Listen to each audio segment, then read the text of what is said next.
Certo, eu acho que vocês só não vão me ver, tá? Porque se eu ligar a câmera para vocês, aí dá problema aqui na gravação. Até que é bom. É bom vocês não me verem. Deixa eu abrir aqui a tela.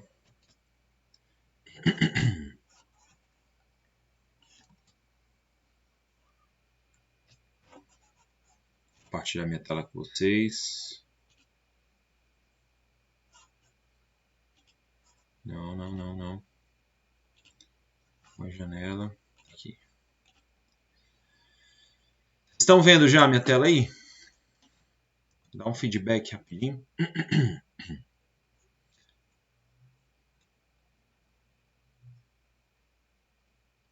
Só me dá um ok.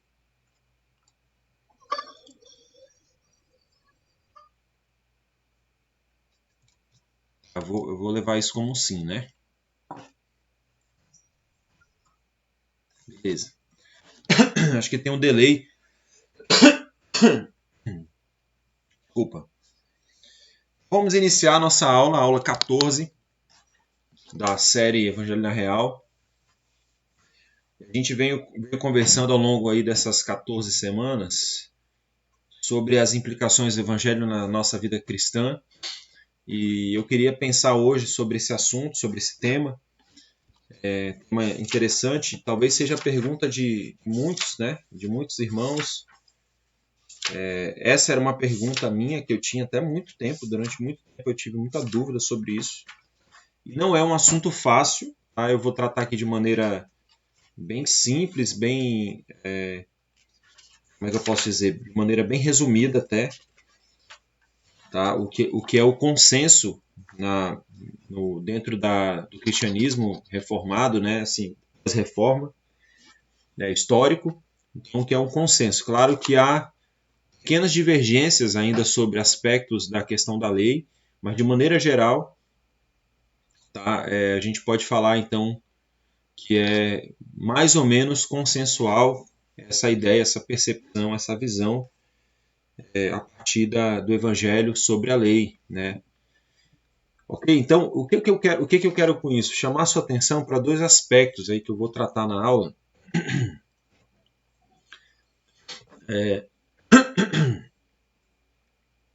O primeiro é como o cristão deve olhar a lei de Deus, né? Então, como o cristão deve olhar a lei de Deus? Como é que nós percebemos a lei de Deus? Como é que nós devemos olhar, ver a lei, né? A palavra de Deus como um todo, mas especialmente as ordens, né? As normas ético-morais que Deus apresenta na sua palavra, especialmente se falando dos 10 mandamentos, do decálogo, né? Como também das outras ordens derivantes aí dos 10 mandamentos, as outras que derivam da lei moral de Deus.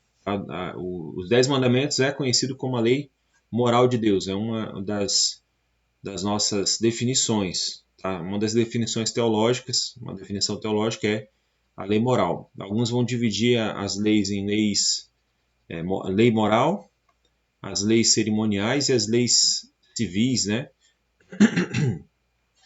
Então são basicamente essas duas outras leis, na visão de muitos, a civil e cerimonial, ou leis gerais e leis cerimoniais, que são as leis se tratando do Antigo Testamento ali, da relação Israel e Deus na sua religiosidade, elas não são vigentes para a igreja hoje, mas a lei moral sim, né? E de que forma, se a gente pensar na lei moral de Deus, como que nós olhamos a lei? Como que nós no Novo Testamento, como é que os autores do Novo Testamento viram a lei e como é que nós devemos ver a lei e encarar a lei na nossa vida, tá? Qual é o equilíbrio disso, né, entre a lei, entre a nossa visão e a visão da lei, né? Como é que nós devemos olhar a lei, como é que nós equilibramos a lei e a graça, por exemplo? Essa é a ideia. Então é isso que a gente vai perceber também. Tá? A ideia realmente é ver como é que a lei, como é que o evangelho interage com a nossa vida e agora em relação à lei, né? A relação do evangelho com a lei. Tá? Qual o propósito da lei, como que a lei me ajuda a crer no evangelho, como que o evangelho me ajuda a obedecer à lei e assim por diante. Tá? O que é o legalismo e licenciosidade? E aí eu queria mostrar para vocês esses dois pontos, eu já venho falando sobre ele de várias formas. A gente poderia chamar legalismo e liberalismo, né? Ou, exatamente, um liberalismo ou uma libertinagem, né? Também. Então, o que é cada uma dessas coisas? O que é legalismo? Fala-se tanto em legalismo, né? Fala-se tanto, por exemplo, em moralismo. O que é o legalismo? Tá? A gente vai entender aí o que é isso, certo? Primeira coisa que a gente precisa lembrar, primeiro aspecto que a gente precisa ter aí, eu queria que você abrisse sua Bíblia em Romanos 7. Romanos 7, verso 12.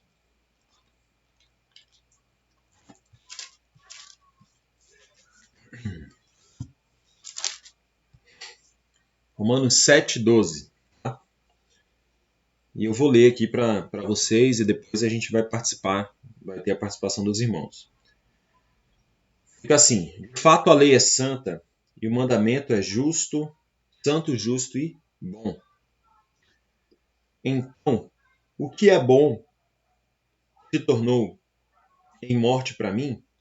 Paulo diz categoricamente, de maneira nenhuma. Mas, para que o pecado se mostrasse como pecado, ele produziu morte em mim, por meio do que era bom, de modo que, por meio do mandamento, ele se mostrasse extremamente pecaminoso. Então, na ideia de Paulo aqui, o pecado usou da lei, né, para se mostrar na minha vida pecaminoso, se mostrar ruim em mim. Como? Por meio da minha incapacidade de obedecer à lei. Então a lei manda eu fazer algo, eu sinto vontade de fazer aquele. A lei manda eu não fazer algo, eu sinto vontade de fazer aquele algo, e por meio disso eu experimento, né, essa força do pecado na minha vida. Irmãos, eu acho que vou ter que buscar uma água ali, rapidinho. Acabei esquecendo de pegar minha água. Aguarda um minutinho, por favor. Jogo rápido. Jogo rápido.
Ei, vamos lá então. Desculpa o atrapalho aí. Mas é exatamente o que Paulo diz. Paulo diz que a lei é boa e santa. Então a lei ela é boa e santa. A lei de Deus, a palavra de Deus é boa e santa.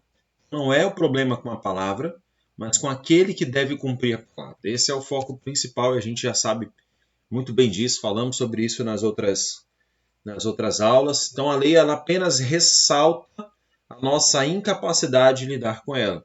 A lei, a gente pode dizer que alguém disse, né, que a lei nos manda fazer aquilo que ela não nos capacita a fazer, tá certo? Nós temos uma incapacidade de obedecer à lei de Deus. E eu queria fazer um paralelo, então, entre o legalismo e a licenciosidade, para a gente entender essas duas ideias, essas duas direções diferentes essas duas maneiras de se relacionar com a lei.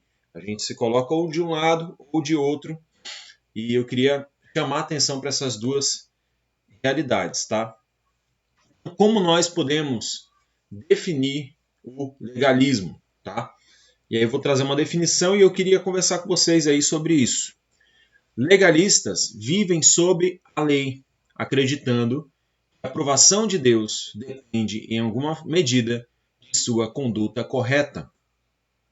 Legalistas vivem sob a lei, abaixo da lei, acreditando que a aprovação de Deus depende, em alguma medida, de sua conduta correta. Então, nós falamos em outras aulas sobre se relacionar com Deus baseado em desempenho. Né? Uma aula lá atrás, deixa eu ver se eu encontro aqui, só para lembrar qual foi a aula. 1, 2, 3, 4, 5, 6, 7, 8. Aula 8 lá no YouTube fala sobre isso. O meu desempenho e o Evangelho. A aula 7 também fala um pouco sobre novo relacionamento com Deus. Então, nova forma de se relacionar com Deus. Como que o legalista se relaciona com Deus? Ele olha a lei, né? Ele vê a lei de Deus, ele se coloca debaixo da lei. E ele pensa que para viver as bênçãos de Deus, para experimentar mais de Deus, para conseguir os favores de Deus, para conseguir alegria, plenitude em Deus, ele precisa obedecer à lei, ele precisa conseguir obedecer à lei, ele precisa alcançar essa medida de obediência perfeita da lei. É claro que a lei exige perfeição, é claro que a lei exige obediência, mas o legalista vive sob a lei, ele continua vivendo no tempo que nós estamos debaixo da lei, certo? Pastor, mas isso acontece mesmo? Eu vou citar aqui o meu exemplo. Eu lembro quando eu era um menino, bem novo aí. Ainda sou um menino, né? Tô novinho. Deixa eu aceitar aqui. Bom dia, seja bem-vindo, Igor. A gente está na aula. Vamos lá. Começamos agora.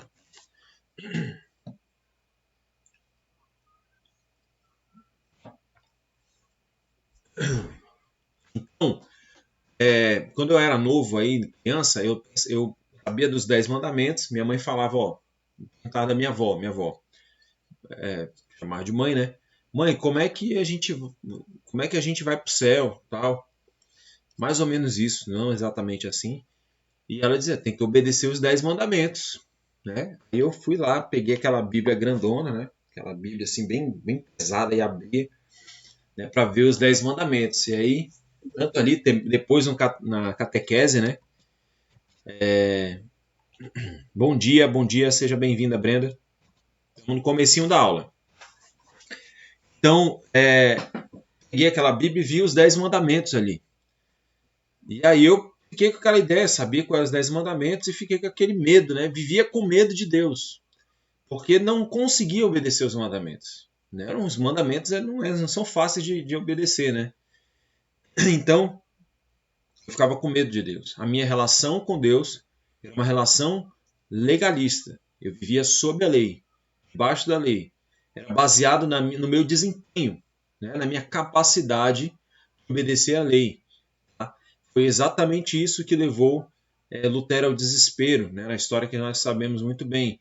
Né? E que ele se viu de medo, né? Quando um raio caiu próximo dele, e ele se viu diante da possibilidade da morte. Foi Lutero ou foi Agostinho? Agora eu me esqueci.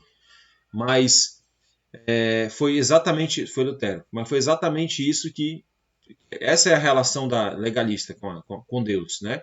E com a lei de Deus. Você se coloca debaixo da lei e você pensa, eu preciso ter uma conduta correta para que eu tenha a aprovação de Deus. Ok, você precisa ter uma conduta correta para ter uma aprovação de Deus do ponto de vista da lei. Mas a lei, ela ressalta que nós vimos agora em Romanos 7, o nosso pecado, a nossa incapacidade. Opa, então, se eu não consigo obedecer eu não tenho essa aprovação de Deus, de fato você não tem essa aprovação de Deus. Como que a gente lida então? Vivemos na era da graça, Jesus veio por nós, morreu por nós na cruz, obedeceu a lei, cumpriu a lei, de uma maneira que a gente não conseguiria obedecer. Ele foi perfeito na sua vida, na sua morte, né? A sua obediência ativa, a sua obediência passiva, de receber a punição. Nós falamos sobre isso em outras aulas. E aí, algo novo para a gente. Então, quando nós conhecemos o Evangelho, mas continuamos vivendo baseados na lei, tá? Ou na relação legalista, né? Na relação da lei, né? Abaixo da lei, eu estou sendo um crente legalista. Esse é o ponto aqui. E eu queria que você pensasse sobre isso. Será que nós não estamos sendo cristãos legalistas? Vivendo com Deus baseado no nosso desempenho? Vivendo com Deus baseado na nossa capacidade? Na nossa aprovação? Tentando a aprovação de Deus e as bênçãos de Deus baseadas na nossa capacidade? Talvez seja um ponto. Esse é um ponto e depois a gente vai olhar o outro lado, tá? E eu queria que você pensasse nesses dois lados e pensasse qual talvez seja a sua tendência, qual talvez seja a maneira que você tem vivido na sua relação com Deus e você centralizar a sua vida no Evangelho. É isso que a gente vai falar sobre, vai falar hoje. Algumas características aqui. Então, exatamente o legalista ele estabelece a sua relação com Deus a partir do seu desempenho espiritual. Já falamos sobre isso. O legalista ele tem a tendência de minimizar, falta um R aí, tá? O pecado pessoal. Ele olha muito o pecado do outro, ele consegue ver o pecado do outro é que nem aquela nossa visão, né? A gente está perto e tá longe, né? Quando você está perto de alguém, perto de alguma coisa, por exemplo, você não está me vendo aí, mas eu estou aqui com um copo bem na minha frente. Então, o copo está muito grande. Mas se tiver um copo daqui a 5 metros, um outro copo, eu vou ver aquele copo pequeno. Então, o copo que está aqui na frente, né, ele é grande. Ele está perto de mim. Essa é a visão que a gente tem. A gente vê o pecado do outro bem perto, bem grande, mas o nosso pecado a gente sempre vê pequenininho. Ele relativiza, ele minimiza o seu pecado, certo? Ele esconde, é o que nós chamamos de hipocrisia. Ele não aceita a sua realidade de maneira pública e de maneira diante de Deus também, porque ele não quer lidar com essa incapacidade dele de obedecer à lei. Então, normalmente o legalista baixa o nível da lei, né? Coloca a lei abaixo um pouquinho para que ele se sinta bem em obedecê-la, e ele minimiza o seu pecado. Ele deixa o seu pecado, ele não olha muito, ele não consegue perceber muito o seu próprio pecado, tá? Ele costuma impor os seus costumes religiosos a outros como regra. E aqui é o ponto: ter suas regras é legalismo? Gente, o legalismo não significa ter regras, tá bom? Você pode ter as suas regras pessoais. Vou pensar aqui vamos pensar numa hipótese aqui. Sei lá, você decide que todos os dias você vai acordar às 5 horas da manhã, vai caminhar, vai tomar um suco detox. Não sei, você inventa as suas regras de vida aí, você estabelece coisas para você. E essas são regras que ajudam você a viver. Isso aí não é legalismo, tá, gente? Isso não é legalismo. Então, ter as suas regras, ter as suas maneiras de viver, ter as suas normas, né? As suas resoluções pessoais, longe disso. E outra, eu estou falando aqui do aspecto da vida secular. Vamos falar do aspecto da vida espiritual. Por exemplo, eu decidi que todos os dias, tal hora da manhã, eu vou acordar e vou orar. É uma regra, é uma norma. Eu vou jejuar toda quarta-feira. É uma regra, é uma norma. É bíblica. Ela não está expressa na Bíblia desse jeito. Jejue quarta-feira, toda quarta-feira. Não está expresso na Bíblia, por exemplo, que você deve acordar todos os dias, tal horário e orar. Tá? Mas ela responde a um princípio da palavra de Deus? Sim, a Bíblia fala sobre jejum, a Bíblia fala sobre oração, sobre o horário de manhã. Então, os princípios que eu estou seguindo são bíblicos, ok? Mas a maneira de fazer isso é uma maneira minha, pessoal. Tá? E a minha maneira de fazer isso, ela é pessoal. Ela não se discute. O que eu quero dizer com isso? Ela não se discute do ponto de vista que eu decidi que eu vou orar às 5 da manhã. Então eu não posso simplesmente obrigar outra pessoa a orar às 5 horas da manhã também, dizendo que é bíblico orar às 5 horas da manhã. Eu não posso dizer que eu decidi toda semana ir para o monte, orar lá em cima do monte, e dizer para o outro que é bíblico orar no monte, porque Jesus subiu o monte, pregou no monte, lá foi o sermão do monte, ele morreu no monte e assim por diante. Então eu não posso criar essas regras, esses costumes religiosos e instituí-los como bíblicos, instituí-los como um padrão para a vida cristã, certo? Eu vou dar um exemplo muito prático em relação àquilo que a gente vive. Vida devocional. Vida devocional. O que é regra? O que é regra que a gente vê na Escritura? Um princípio bíblico da Escritura é uma vida, um relacionamento constante com a palavra de Deus, constante com a Bíblia, constante com Deus através da sua palavra, né? De meditação diária na palavra de Deus. Certo? Se eu disser que fulano tem que fazer o devocional no mesmo horário que eu, ou que o fulano deve usar o mesmo material que eu uso, eu estou instituindo para ele uma norma não bíblica, certo? E aí eu estou fazendo, se eu digo que ele tem que fazer isso porque do contrário ele está pecando, né, e eu não aceito ele não fazer isso, então eu estou instituindo uma norma, eu estou sendo legalista. Tá? Pastor, mas o senhor, junto com a igreja, adotou um devocional. Isso é legalismo? Não, gente. Nós, como igreja, podemos adotar também as nossas normas. A gente pode adotar as normas de convivência, por exemplo. A gente tem um estatuto, a gente tem também deveria ter, né, aquilo que chama, junto com o estatuto, gente, esqueci o nome agora. É outra coisa, um outro documento que tem que serve regimento interno. Obrigado, Dani. Então, o regimento interno. O regimento interno ele estabelece normas de convivência.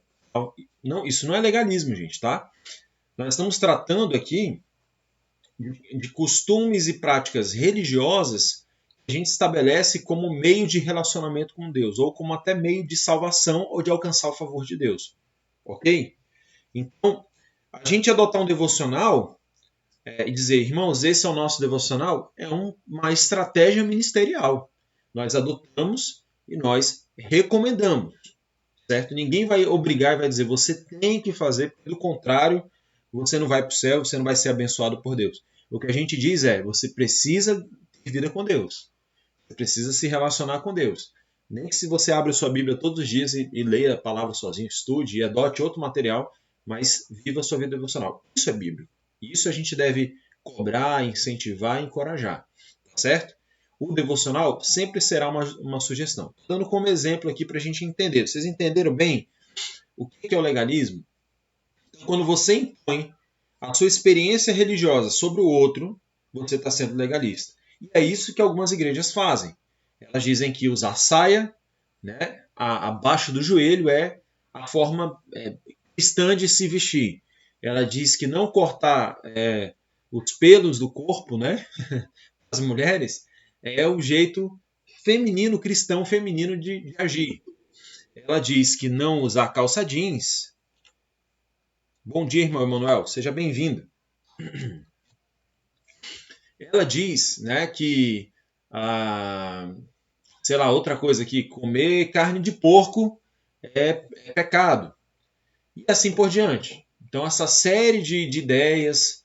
Eu lembro que uma vez um cara chegou para mim, um profeta, né, ele falou assim para mim, eu, numa vigília aí, quando era adolescente, jovem, o cara chegou para mim e falou, ó, você tem que dormir vestido, viu? Porque se Jesus voltar, você vai ficar. Ele falou assim para mim. Então, essas ideias aí, elas são legalistas, tá? Elas são ideias que não têm definição bíblica, que não está ligado ao que a Bíblia nos manda fazer. Elas são simplesmente opiniões pessoais sobre a fé que você quer impor ao outro. Então, você não pode dizer que alguém é legalista por ter regras, tá? E você não pode simplesmente também impor as suas regras de caminhada cristã, né? Aquelas que não são bíblicas, tá certo? Aquelas que não são bíblicas sobre o outro. Né? E a gente deu alguns exemplos aí. Ok? Compreendido? Normalmente também o legalista ele tem dificuldades em perdoar ou aceitar o erro alheio. Então, aquilo que nós falamos também, ele vê muito grande o pecado do outro e vê pequeno o seu pecado. Então ele se acha superior ao outro. Por ele se colocar numa situação de superioridade moral, espiritual, ele tem dificuldade de aceitar a fraqueza do outro. Ele não se vê com fraqueza, ele vê o outro como fraco. Então ele tem uma dificuldade grande em aceitar, em perdoar, em ver o outro e ver o outro também como um pecador que precisa da graça de Deus, da misericórdia de Deus, tá certo? E aí ele acaba sendo muitas vezes truculento e ríspido, ou às vezes tendo dificuldade até mesmo de se relacionar, acabando adotando uma postura muito orgulhosa, porque se sente melhor que as outras pessoas. Tá? Normalmente legalistas, eles são aquelas pessoas que são as mais espirituais da igreja. Gente, eu não estou dizendo aqui que esse é um padrão, tá? Existem pessoas espirituais da igreja que não são legalistas. Essa não é a ideia. Mas o legalista ele gosta de evidenciar. Isso é um padrão, tá bom? Isso é um padrão. Evidenciar, mas na prática ele não é. Mas ele gosta de evidenciar a sua espiritualidade como uma forma, né, de mostrar sua superioridade sobre os outros. Esse é o ponto. Uma forma, ele evidencia a sua experiência religiosa como uma forma de mostrar superioridade sobre os demais. Então ele sempre está tentando evidenciar isso, mas na prática a gente não vê. As pessoas não veem, mas ele quer evidenciar a sua experiência religiosa como uma forma de se mostrar superior ao outro. Ok? Livro bíblico, então, o que a Bíblia fala sobre legalismo? Gálatas é um manual completo, né? Posso dizer que Gálatas praticamente inteiro.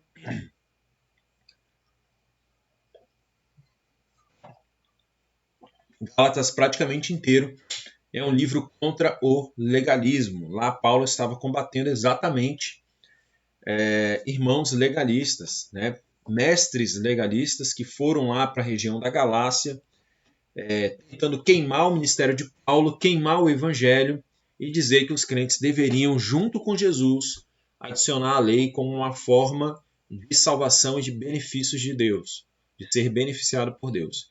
Vamos ler então dois textos bíblicos. Eu gostaria de dois voluntários, um para ler Gálatas 3, do 3 ao 4, e Gálatas 10, 20, Gálatas 10, 24 não, Gálatas 3, do 3 ao 4, versículo 10, depois o versículo 24. Pode ser uma pessoa só. Gálatas 3, 3 ao 4, depois o versículo 10, depois o versículo 24. Por favor, então alguém faz a leitura para a gente.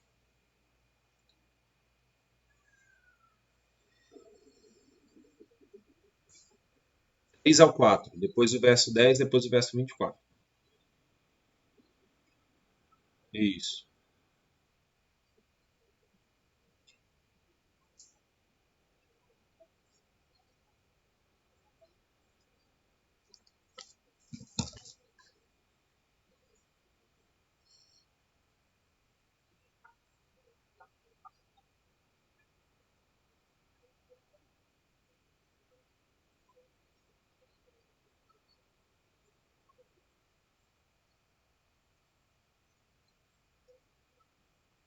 Sim, 24.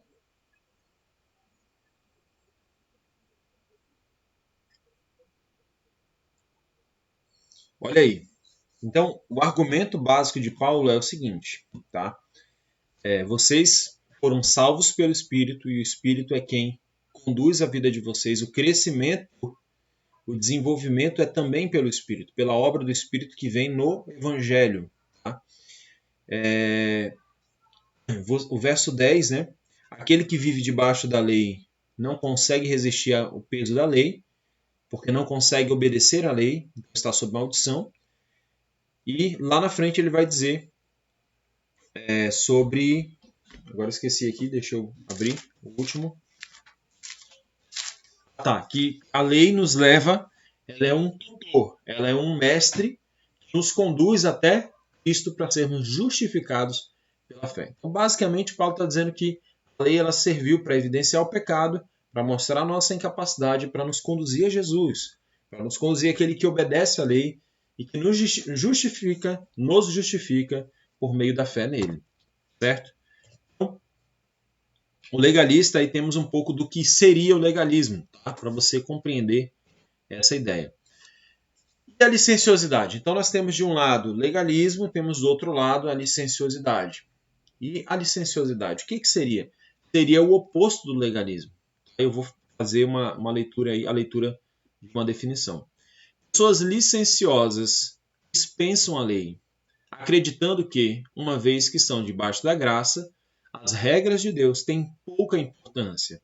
Esses dois equívocos têm existido desde o tempo dos apóstolos. Tá? Então, essas duas compreensões de que você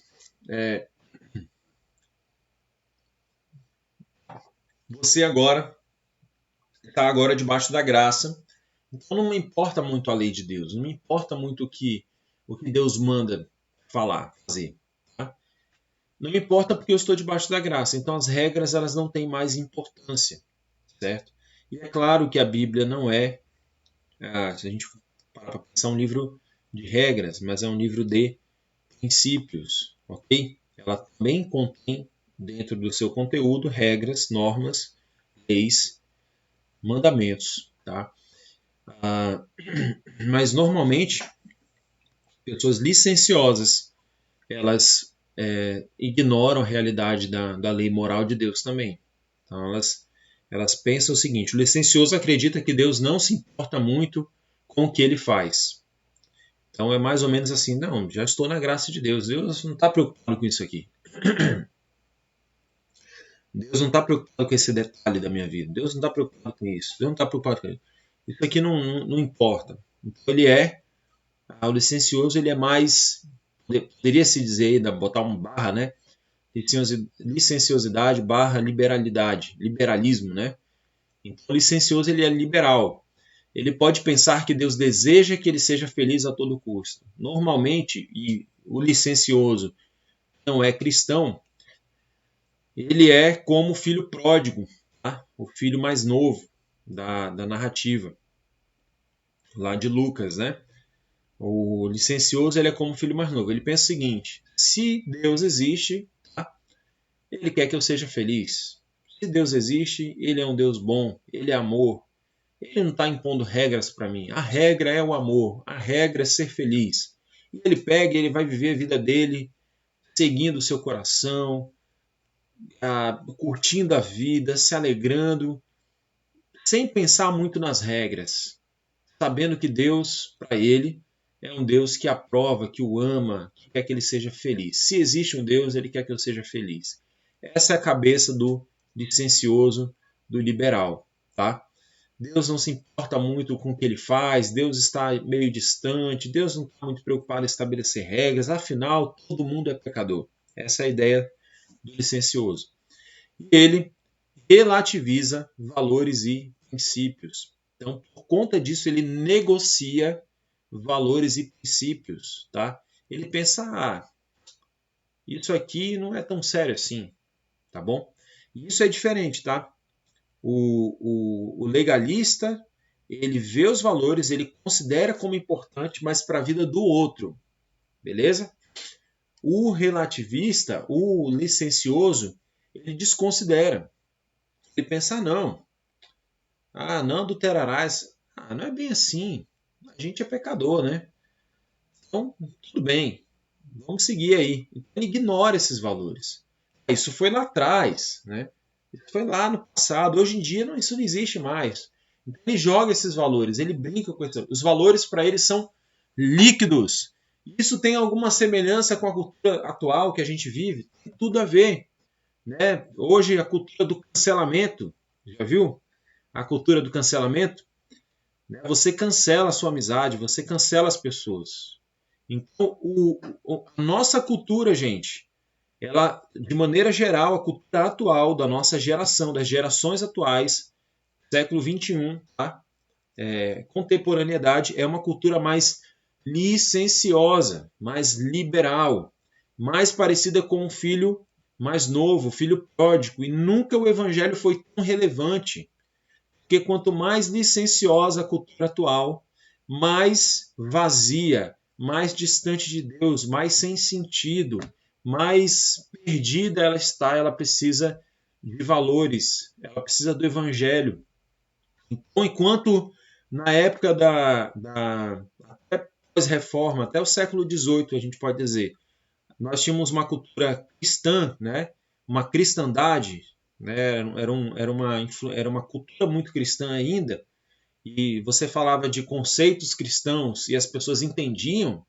Hoje nós temos que desenhar conceitos, nós temos que dizer o que é justificação, nós temos que falar o que é expiação, porque nem mesmo na igreja as pessoas sabem disso, não é verdade?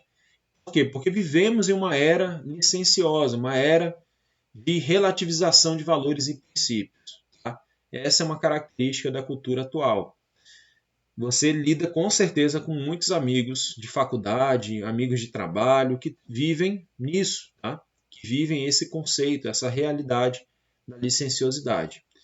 E o licencioso aceita a todos os estilos de vida como válidos. Essa é a ideia do licencioso. Mas, pastor, o senhor está falando então só do descrente.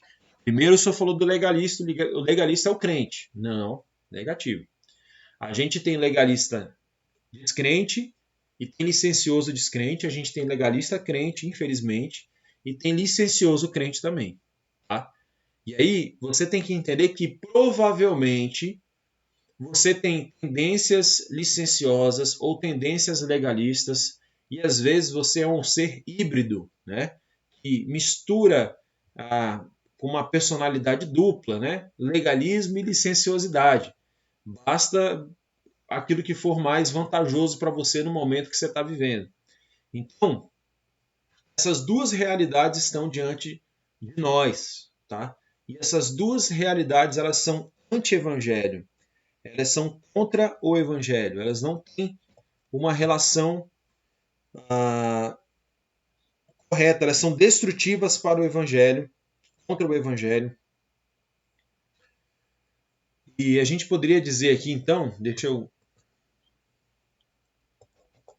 vamos só abrir então o texto bíblico aqui, rapidinho. Entenderam isso, gente? Vocês entenderam essas duas ideias? Esses dois opostos? Temos então aí um texto bíblico, Romanos 6,15. Por favor, alguém abre. Romanos, né? Especialmente nesse trecho. É um trecho que combate, né, a licenciosidade. Combate essa ideia que nós falamos agora há pouco. Então, por favor, alguém abre em Romanos 6,15.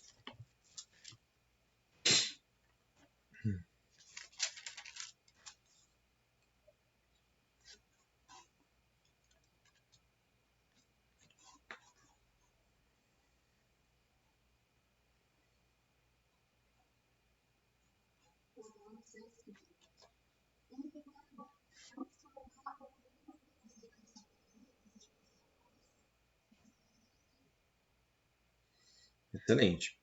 Então, de novo, Paulo está dizendo aqui, né? O de maneira nenhuma, né? Nós não vamos pecar. Essa é a pergunta, né? Esse é o questionamento do licencioso. Opa, se nós estamos debaixo da graça, então, e onde abundou a graça, onde abundou o pecado, superabundou a graça, então a gente pode pecar mais, né? Quanto mais pecado, mais graça. Mais pecado, mais graça. Essa é a lógica dele. Paulo está dizendo que não. A graça ela é uma ruptura com o pecado também. Algo que a lei não conseguiu produzir. Tá? Então a graça ela rompe com o pecado pelo amor, pela ação de Deus no coração do homem. Tá? Então, de uma maneira nunca vista antes, Deus na graça, Deus em Cristo Jesus, age no âmago, age no centro do homem e muda suas inclinações, muda suas vontades, muda seus desejos, muda suas ambições. É isso que o Evangelho faz.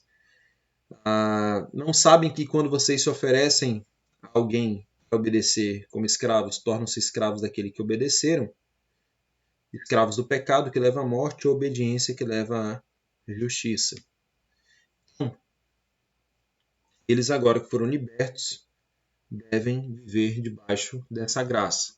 Então temos aqui um combate de Paulo a essa ideia da licenciosidade, certo? Então, normalmente, infelizmente, nós temos essas duas realidades também dentro do contexto das nossas igrejas. Tá?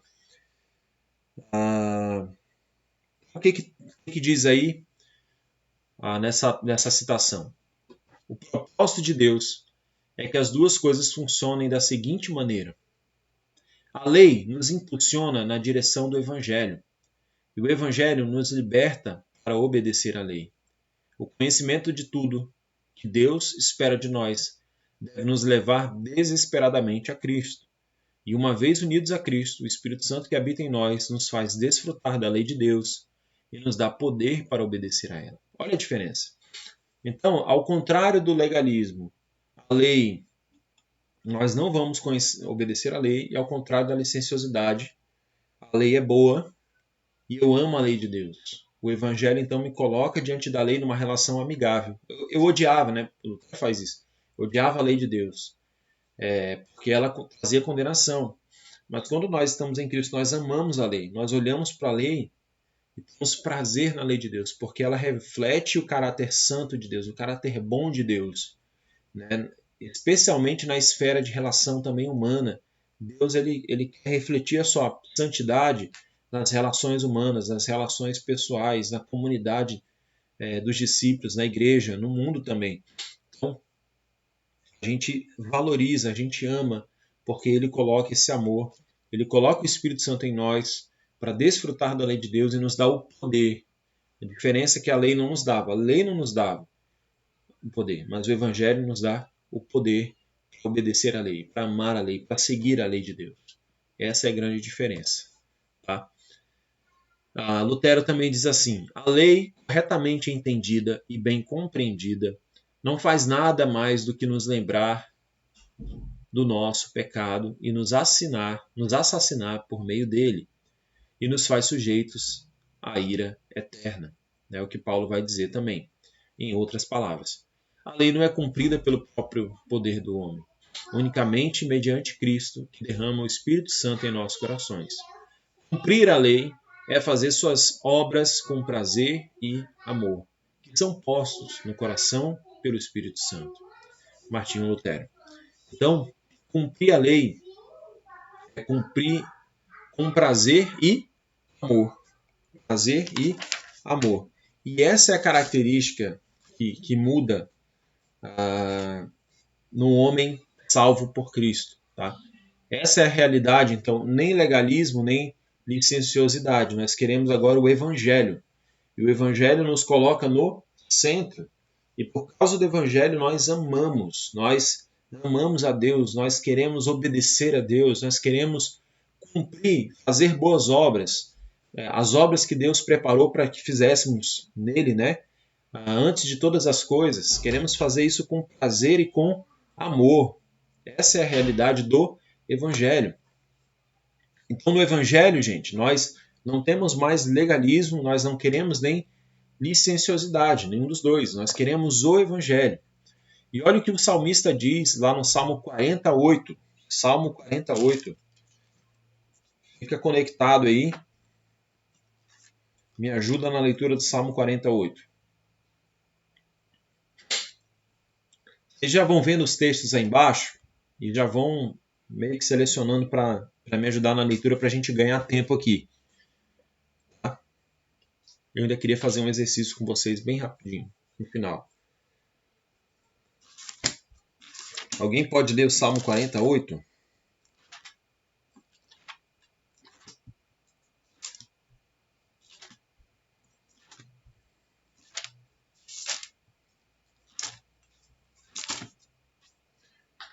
Então eu vou ler. Tenho grande alegria em fazer a tua vontade, ó meu Deus. A tua lei está no fundo do meu coração. Então, a alegria em fazer a vontade de Deus, porque a lei está no coração.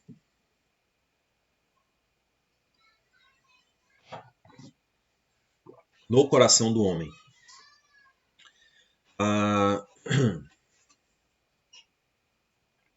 Certo. Eu queria que você pensasse então numa bicicleta. Se você pedalar apenas de um lado, de um pedal, normalmente você vai pisar de um lado e não tem como você ficar só de um lado, né? Você pisar de um lado, você tem que sentar na bicicleta e pedalar dos dois lados. Você não consegue ficar só de um lado, pedalar só de um lado. A não ser que você sente ali e pise com o pedal, mas tem que fazer uma gambiarra ali, uma adaptação. Isso não é o ideal. Se você o uso da bicicleta é você sentar, pedalar com os dois pés, né? E se você pedala só de um lado, você cai. Se você pedala só de outro, você cai também. Né? De um lado você cai, então, no legalismo, do lado você cai na licenciosidade, do outro lado. O evangelho é o que nos faz, então, pedalar e ter uma vida equilibrada, uma vida centrada no evangelho, tá? Uma vida centrada e correta. Então, o homem do evangelho, o ser do evangelho, é alguém que considera a lei, a gente vai ver isso aí, mas também considera aquilo que não é pecado, né, como algo livre. Também ele se considera um ser livre. Tá? Ele entende a verdadeira liberdade que o Evangelho produz. Para você não cair, então, quatro coisas. Primeiro, você tem que ter a consciência da sua pecaminosidade. A gente fala isso lá na aula 2. Você pode entender lá de maneira mais profunda o que é pecado, não relativizar o seu pecado. Então, o ponto principal é, para que você não caia no legalismo, você não pode relativizar o pecado. E para que você também não caia na licenciosidade, você não pode relativizar o pecado. Você tem que ter total consciência disso. Tá?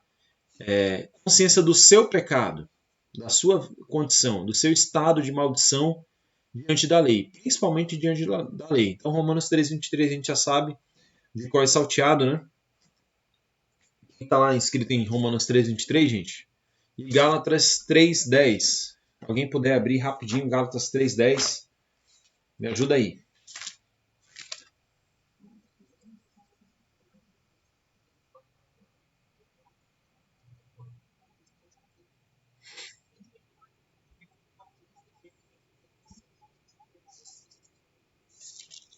Excelente. Maldito todo aquele que não persiste em praticar todas as partes da lei, né?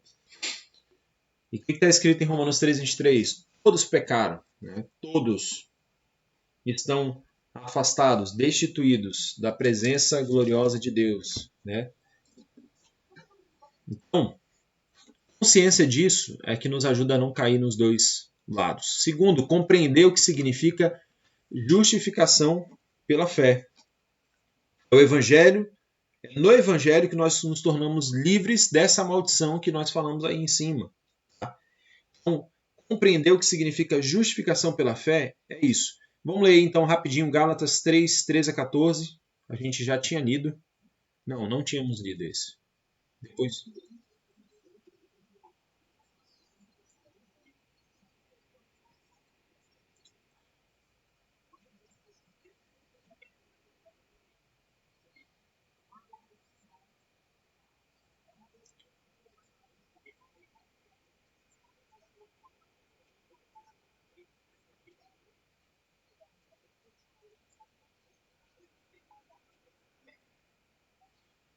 Legal. 2 Coríntios 5:14-15.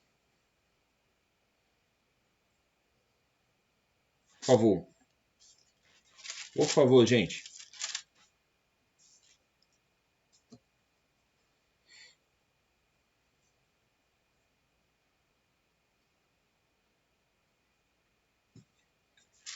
Vamos lá, pessoal. A gente precisa da participação de vocês, hein?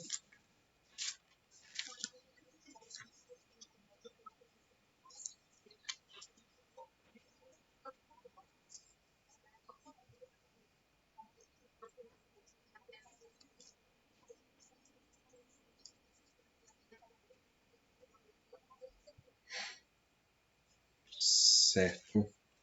E Romanos 6:14.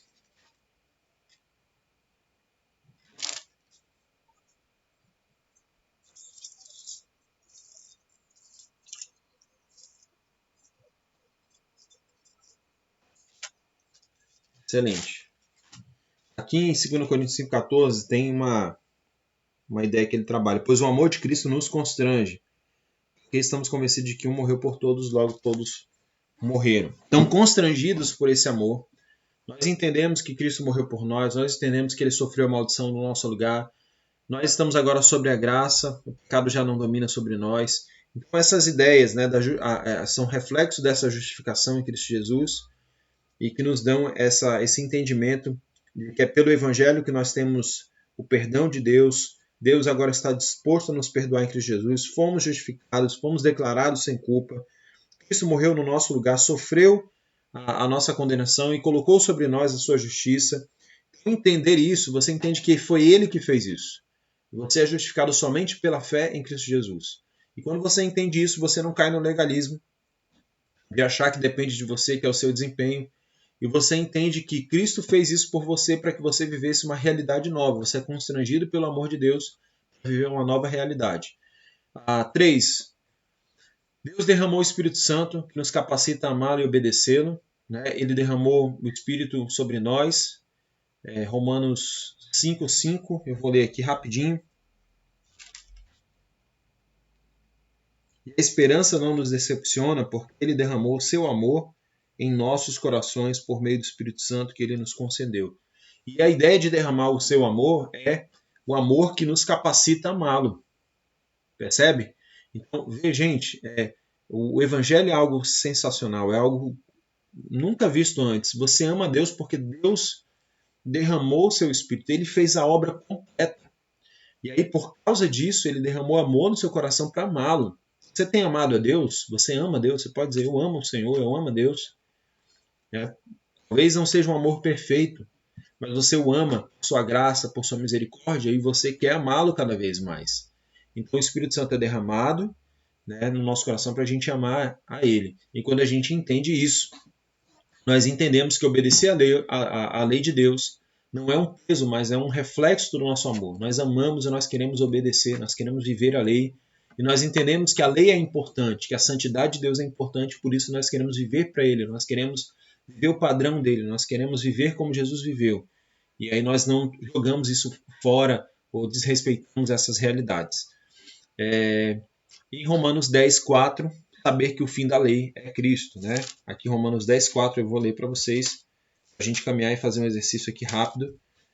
E é o seguinte, diz assim, porque o fim da lei é Cristo para a justificação de todo aquele que crê. Então, o fim da lei é a finalidade, o final da lei. Né? O final da lei, a lei ela desemboca em Cristo. É isso que a gente vê aqui em Gálatas também. Então, o objetivo da lei é nos conduzir a Cristo, é levar o homem a Cristo, é apontar para Cristo. Certo? A palavra aqui é telos também, né? O termo grego aqui é a palavra telos, que significa fim, mas que nos dá também a ideia de uma combinação, de um alvo, né? De um sentido final para essa lei. É o mesmo que Jesus fala lá no Sermão do Monte. Então, a gente vê que Cristo ele traz o valor final da lei, ele aponta para a realidade da lei, ele traz uma realidade mais profunda da lei. É em Cristo que nós conhecemos a lei em sua plenitude, mas é em Cristo que nós somos capacitados pelo Espírito Santo a conhecer e amar a Deus e a sua lei. Essa é a grande diferença, tá certo? Então, a lei, o Espírito Santo, Deus nos capacita. Então você não cai nem no legalismo, nem na licenciosidade. Você tem que entender que o Evangelho é isso.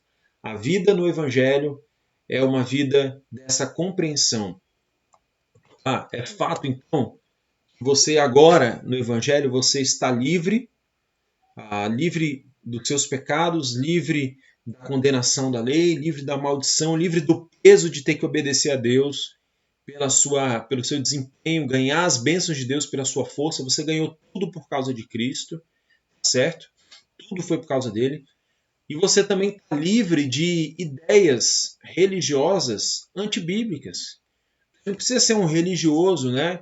E você tem que andar dentro de padrões religiosos. O que eu digo de padrões hiperreligiosos?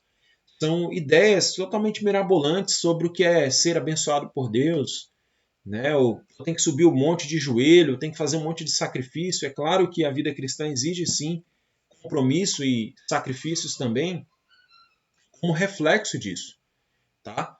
mas eu estou livre, eu posso viver a vida, sabendo que sou amado por Deus, salvo por Cristo, sou filho de Deus, eu não preciso mais ficar com medo nem de Deus, né? E nem também preciso ficar.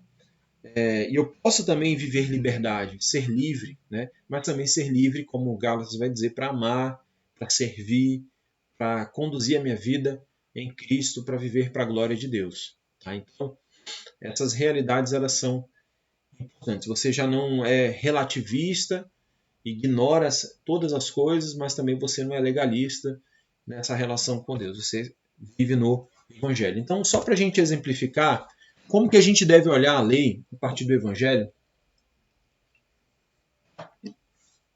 a gente já vai finalizando aqui, porque já avançamos muito. Na próxima semana a gente vai tentar começar 9h30 mesmo, abrir a sala aí 10 minutos antes, 9h20. 9h30 a gente começa, porque senão a gente acaba avançando muito e o pessoal tem que fazer almoço, né? Mas como nós devemos então olhar a lei a partir do Evangelho? Pastor, os 10 mandamentos valem hoje? Talvez essa seja a sua pergunta. Meu irmão, eles valem sim. Tá? Mas você entendeu já agora que quem obedece os 10 mandamentos, quem obedece à lei, quem cumpre a lei, a finalidade da lei é Cristo, é apontar para Jesus, para a nossa necessidade de um Salvador. Então, do ponto de vista teológico, nós já falamos isso em outras aulas, tá? Nós obedecemos a lei através da obediência de Jesus. Nós estamos unidos a Cristo e por causa de Jesus, Deus olha para a gente e fala: Ele é meu filho amado. Ele cumpriu a lei. Ele é obediente por causa da obediência de Jesus, que foi derramada sobre nós, imputada a nós, ok?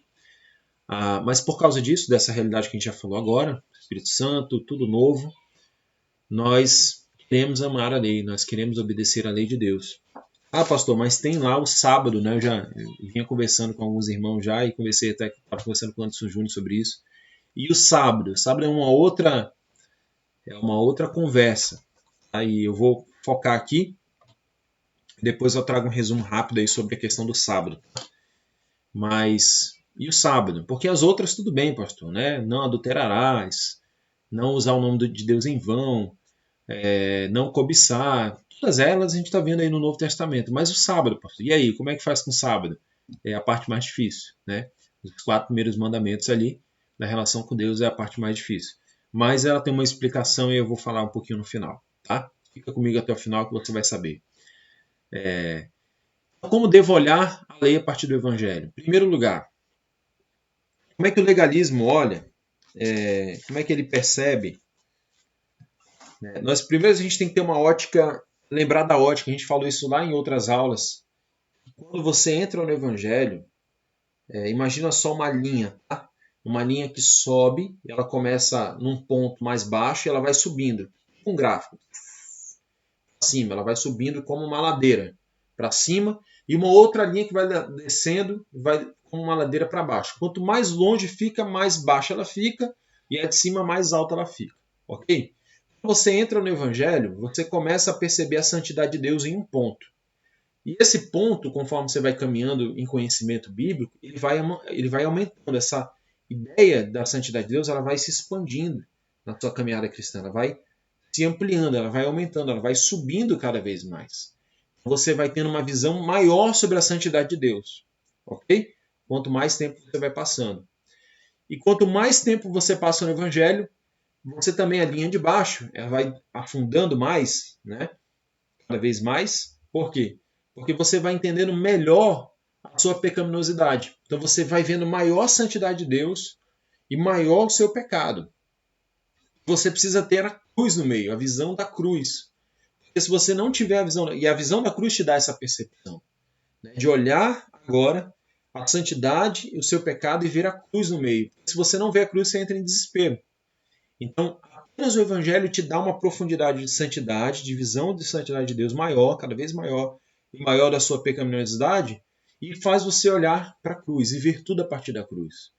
Porque a cruz é a única razão, o único jeito, a única forma da gente andar em Deus, apesar de conhecer mais e mais da sua santidade, mais e mais do nosso pecado. Nós olhamos a cruz. nós sempre vamos cair na cruz, em Cristo. Nós vamos olhar, Senhor, obrigado porque o Senhor me salvou. Porque quanto mais eu conheço a tua santidade, mais eu entendo o meu pecado, mais eu olho a necessidade da cruz. E foi o que nós falamos lá atrás. Crescer em santidade, crescer na vida cristã também significa crescer em compreensão do quão pecador você é.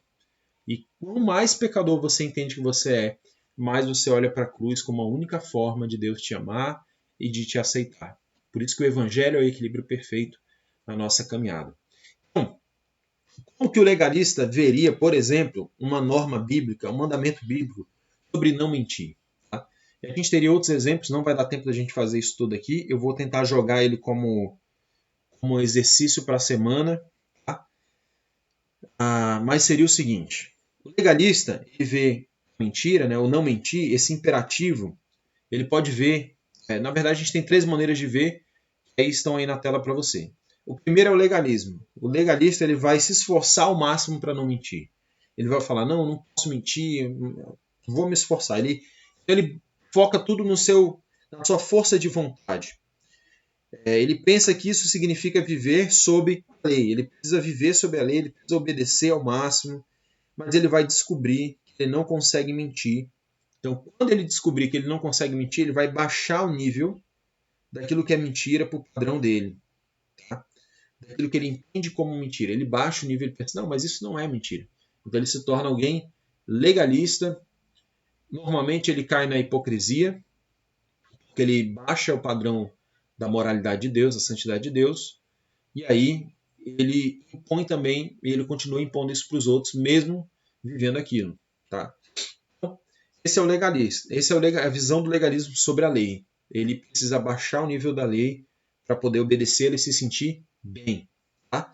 O licencioso, ele vai admitir logo que não tem como obedecer o mandamento. Não tem jeito, não tem como eu não mentir. Né? A filosofia do House, né? Quem assistia House aí, todo mundo mente, everybody lies. Então, todo mundo mente. Então você precisa... O licencioso ele vai logo entender isso. Né? Você descarta a realidade da lei de Deus, da verdade ali do mandamento, como se fosse um ideal bíblico do qual Deus não realmente quer. É tipo assim, Deus manda você fazer, mas ele não realmente está esperando que você faça. Não, eu mandei, mas se quiser você faz. Não é isso.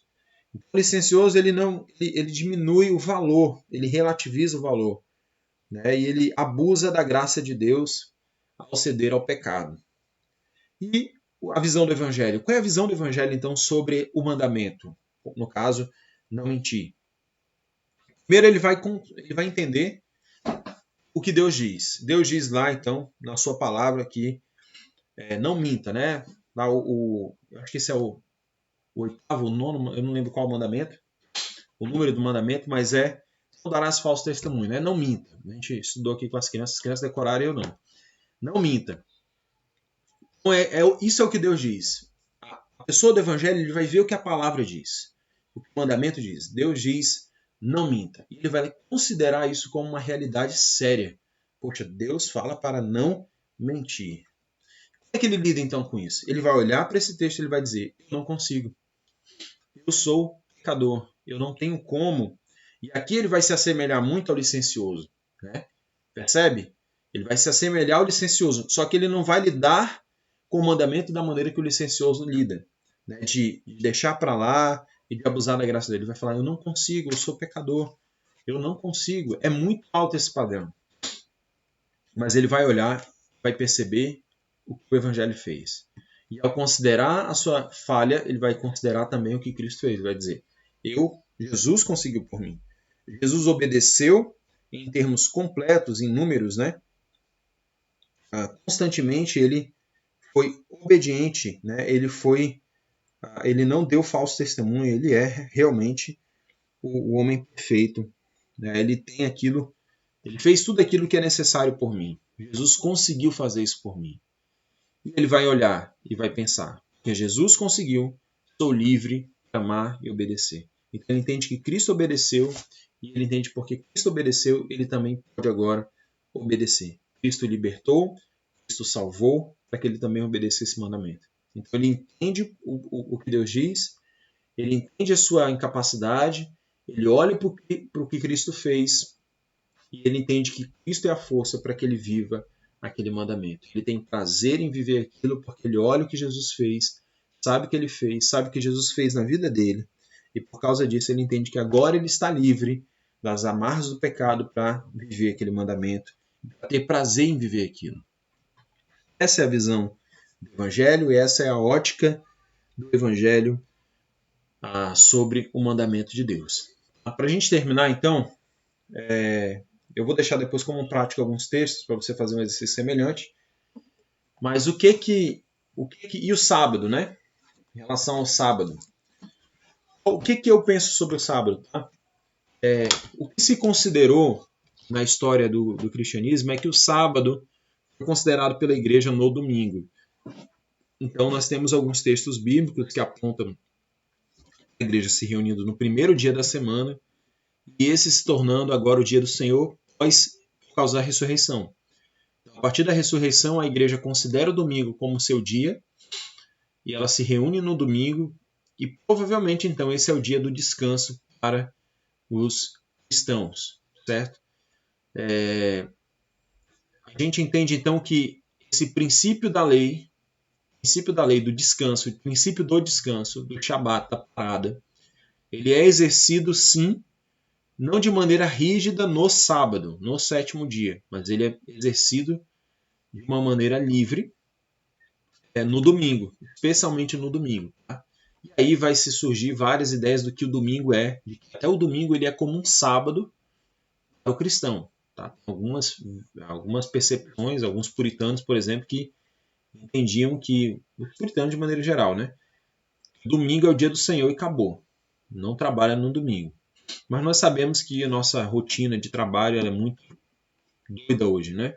Então, qual seria o princípio bíblico desse mandamento? A vida do cristão. Pare. Você precisa parar. Você precisa descansar. Você precisa ter um dia de descanso na semana para você meditar, para você estar com a sua família, para você buscar a Deus, para você buscar o Senhor com a sua família, pelo menos um dia da semana. Você precisa entender a necessidade do descanso, da meditação, da contemplação. Então, basicamente, seria esse. Viver esse mandamento seria parar. Seria parar. Certo? E isso parar é parar mesmo. Às vezes a gente tem muita dificuldade de parar, né? Mas seria basicamente isso. Então, essa é uma visão que as pessoas têm, que várias percepções teológicas têm, vários teólogos têm, na verdade, sobre essa visão da lei, né? Especialmente do sábado. Até porque os adventistas falam ainda sobre o sábado como uma lei que deve ser cumprida, mas a palavra sábado significa parada. Shabat significa parada e não sétimo dia.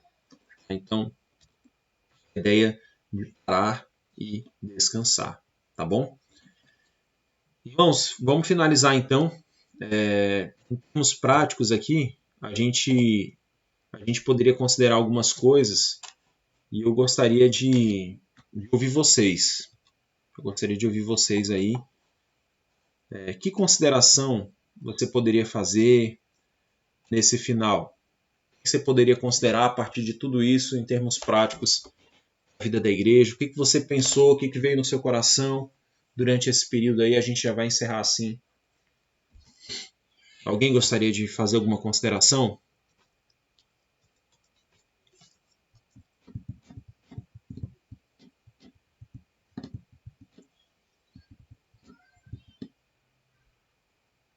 E aí, gente? Estão comigo?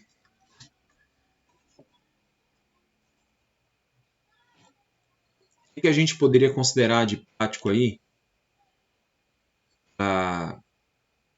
ao final dessa aula? Eu acho que em ponto relacionamento, né, a gente tem que tomar cuidado como a gente se relaciona uns com os outros, a gente ser misericordioso, gracioso, é verdade? Mas também ser bíblico, né? Às vezes nós somos licenciosos na nossa relação uns com os outros, às vezes nós somos legalistas, não é verdade? Então, às vezes a gente cai no legalismo, a gente não aceita a pessoa, os erros dos outros de maneira nenhuma, a gente se sente melhor que o outro. E às vezes na relação da igreja a gente é licencioso, a gente ignora o pecado do outro, a gente relativiza, a gente aceita, a gente pensa, eu também peco, então fulano também peca, então tá beleza, tá tudo bem, deixa ele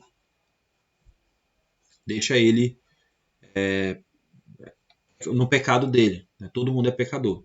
Mas essa não é a postura correta, a gente tem que entender o que a Bíblia diz e com graça aprender a se relacionar uns com os outros, né? Bom, gente, vamos orar então, encerrando, e a gente continua então na próxima semana com mais algumas aulas pela frente. Estou pensando aqui na próxima aula, provavelmente, a gente fale um pouco de arrependimento, né, sobre a prática do arrependimento, ou sobre os ídolos do coração, também sobre idolatria à luz do Evangelho. Tá? Vamos orar então? Eu vou pedir aqui para o David. Equilíbrio, isso mesmo, Marcos. Nós temos que manter esse equilíbrio, manter uma vida sensata, uma vida na palavra de Deus. Uma vida no Evangelho é uma vida equilibrada, é uma vida sensata, certo? Então a gente precisa compreender isso, para a gente não cair aí numa cruzada na vida da igreja, né? Senão a gente começa a colocar coisas, né, como bíblicas, coisas que não são bíblicas,